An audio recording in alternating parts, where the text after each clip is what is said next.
What's up, Lazy Dog fam? Hope everybody out there is having a spectacular day. It's a chilly early December day here in South Georgia. And I know a lot of you guys have been dealing with a lot of snow lately. And believe it or not, we have got to start getting some of our plots ready for spring planting. We're only about a little over a month away from needing to plant potatoes around here. So it's time to start making some changes in some of these plots, especially where we have some cover crops growing. So today we need to take care of two of our plots that have a mustard cover crop growing on them, and we'll talk about the importance and why we use mustard as a cover crop a little more later in the video. But our mustard is bolting in two of these plots here, which is a little unusual to me. Now, we did plant some different mixes and different varieties of mustard than we've planted in the past. That could have something to do with it. These 80-degree days we had in December could have something to do with it. I think we had a record warm December down here, so who knows why it's bolting early. It's usually not bolting this soon, but it is, and so we got to take care of it. So we've got this plot here where our potatoes are going to go in a little over a month or so, and this plot has a cover crop called Mustard Trifecta Blend, one we've never grown before. And as you can see here, we've got lots of flowers out there, lots of blooms, and so we need to take care of this today, start getting this ready for potatoes. And then we've got this plot, which is about 25 foot wide, 60 foot long, and it has a lot of different stuff. Kind of made my own cocktail with all my leftover cool season cover crop seeds. You can see some clover there starting to come through, but I also mixed in some of that mustard blend, and a lot of that has started to flower, as you see there. I'm trying to go to seed on me, so we got to do something with this one too. Although we're not quite ready to plant anything here anytime soon, we don't want these mustard becoming a weed problem.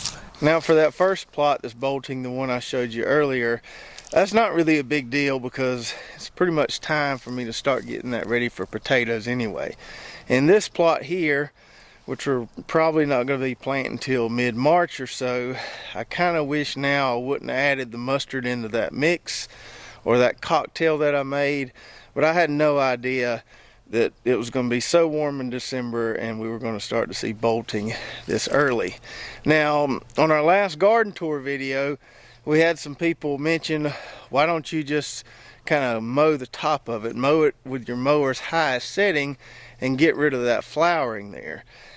And my thought process on that is, well, if you got something that's flowering and you cut off the flower, it's just going to make more flowers. So I think that's what will happen, but we're going to see. So for this one that we're not really ready to do anything with yet, and I want to let some of that other stuff in there, the clover, some of the other components of that cocktail, continue to grow. We're going to try to mow it with our mower's high setting, maybe get rid of those seed heads, maybe allow some of that clover and other stuff to come through and take over, and we'll just have to see if it immediately goes back to seed or not, but we're going to give it a try. Got the feeling in your bones, make you feel right at home. Honey, does it well, keep me dancing till I'm dead. Alright, so 2 passes with the mower, and we got that knocked down pretty good there. And hopefully that will give some of this other stuff, that clover in there, a chance to really get going. I know that clover is tolerant to mowing and grazing because we have it over there, have our chicken tractor on it, and it's been growing back really good. So we'll see if that mowing there stunts this mustard or keeps it from going back to seed or not. But if anything, I think we probably kicked the can down the road at least for another few weeks, and maybe that'll hold things off just long enough to where we don't really have to worry about tilling this in and incorporating it right now. So now back to this smaller plot here where we just have mustard planted, and we got to do a little more than just mow this. So this whole process of growing a cover crop of mustard, planting it in the fall, letting it grow throughout the winter, and then incorporating it into the soil is called biofumigation. And we've been doing this for at least 3 or 4 years on our homestead with really good success. I really believe in it. I've had really good results with it. So mustard plants have these chemicals within their leaves called glucosinolates, and we won't get into the chemistry of this in the technicalities of it a whole lot, but they have these chemicals in their leaves, and when those leaves are chopped up and incorporated into the soil, those chemicals are released into the soil, and then they provide some natural, pest control and even weed control. So they can help you with harmful fungi if you have that in your soil. They can help you with parasitic or the bad nematodes in your soil. They can even help with some weed suppression, assuming you planted the right kind of mustard. Now, different kinds of mustard have different levels of these glucosinolates. The more spicier the mustard, the more glucosinolates it has, the more effective it's going to be as a biofumigant. So you can plant just a standard eaten mustard like the Florida broadleaf or curled mustard, but some of these more spicier varieties that we plant as a cover crop, they're not really that great to eat or not good to eat at all, but they work really well as a biofumigant. The spicier, the better biofumigant they are. So with this mustard trifecta blend, for example, that we planted in this plot, it has Kodiak brown mustard, which we grew last year by itself, and it did really well. It has Pacific gold mustard, and it has white gold mustard. Now the Kodiak and the Pacific mustard have glucosinolates that really help with harmful fungi and nematodes. The white gold mustard has glucosinolates that really help with weed suppression. So by mixing those three mustard types together, we get a much more comprehensive biofumigation plan once we incorporate this mustard into the soil. And that's kind of the one big kicker with this whole biofumigation process. You've got to till it into the soil. If you just mow it and leave it on top, it's not really going to do anything. It's not going to do what it's supposed to do. You've got to chop those leaves up. You've got to incorporate them into the soil where those pathogens are. As that mustard breaks down, it starts to release those chemical compounds and really do its thing. So this is not a no-till process. For it to work, you have to till it in. But I think even if you just till once a year, this is worth doing because it really helps. I've started doing this the last few years. I've started making a point to kind of decide in the fall where I'm going to be planting my potatoes in the spring, and I always plant a cover crop of mustard where my potatoes are going to go. And since I've been doing this, I have had hardly any pest and disease issues on my potatoes at all, and I'm a really big believer that this is a great thing to do before you plant your potatoes. You just got to kind of plan ahead a little bit, but mustard tilled into the soil a month or 2, 3, 4 weeks before you plant potatoes will give you really good results on your potatoes. Now for this to work, not only do you have to till it in the soil, you got to till it in pretty quick after mowing it. You don't have a lot of time to be fooling around here. You got to be kind of on top of your game. Now if I had a big tiller behind a tractor, I might not have to mow this at all. It could probably chew it all up, no problem. But my little walk behind Grillo tiller, it won't handle all that tall vegetation very well. So I need to mow it first, chop it up, then I need to till it in right behind then. So you don't have much time. You can't mow it one day and till it the next day. You got to mow it, then till it right after that for this to work, because you want to get that chopped up vegetation into the soil as quickly as possible. So before you go to mow this, go ahead and make sure your tiller's gonna crank. I went to the barn and did that earlier before I turned on the camera. That way we can mow it, till it, and then we're probably even gonna tarp it after that to really improve the effectiveness of this process. I'll talk about that a little more in a minute, but let me go get the mower. I got one line of drip tape where that kale is right there. I need to rip that up real quick. We're gonna mow it down pretty close, and we'll come right behind it and we'll till it in the soil. Now we don't have to till it to the extent like we're prepping this to plant next. We can leave it a little chunky, but we want to get it incorporated into the soil to some extent. Sun has got me on my track. I ain't never looking back. I ain't looking back. I ain't looking back. I ain't looking back. I ain't looking back. All right. We got her mowed. We got her incorporated. Now, if I was working with a shorter turnaround window, say I only had a few weeks as opposed to having a little over a month, I might would have tilled this one more time in the other direction there, just to kind of get more of this broken up or incorporated. But since I got plenty of time and I don't want to till it no more than I have to, I think we can get by with this right here. Now, we usually don't have any major issues with soil moisture this time of year. Things are usually pretty wet and moist. But when you do this, you do want to make sure there's some moisture in your soil. The water in the soil is going to help this breakdown process, help everything be more effective. So we had just got a little sprinkle last night. Not too wet, still tilled up really well. It was actually probably just right there.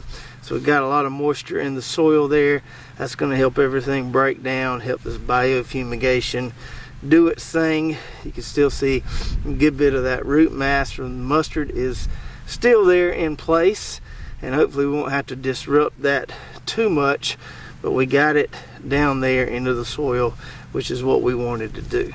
So that's pretty much how you kickstart this whole biofumigation process. Now, because there are some plant suppressing properties in that mustard, you got to be careful. You can't go try to plant right behind this. Even if you get it chopped up enough with a tiller where the soil's nice and ready to plant, you want to give it a few weeks.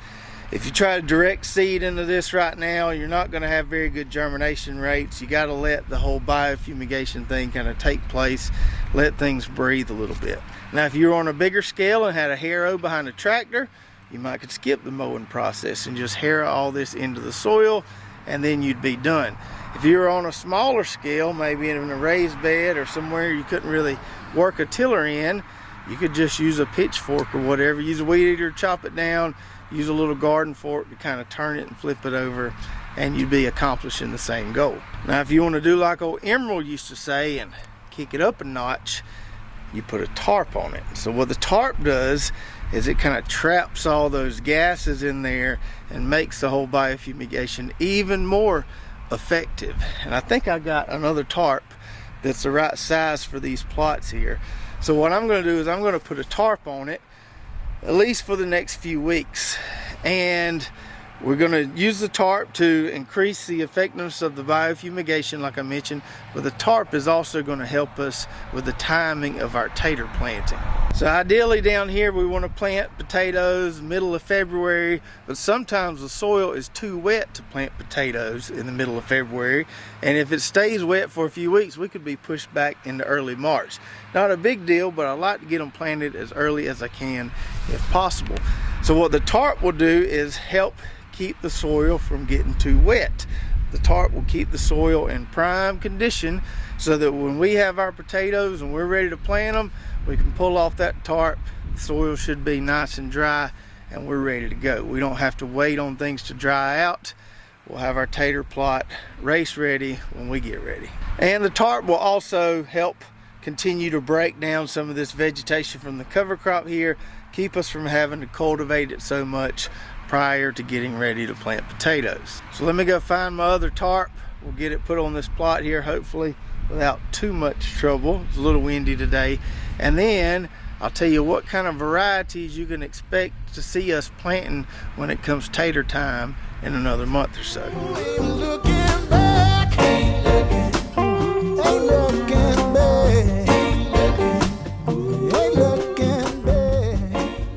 So if you're a new gardener or a relatively new gardener, you might be thinking right now, you mean to tell me I got to do all this stuff just to have a successful potato crop?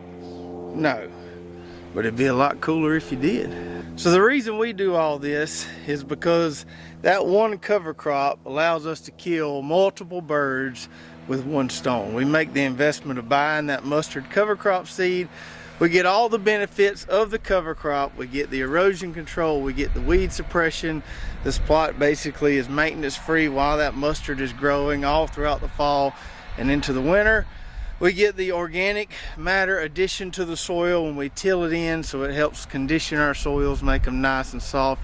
And then we get all those biofumigation benefits that we talked about earlier. So there's lots of reasons why we like to plant the mustard cover crop, the biofumigation just being one of them.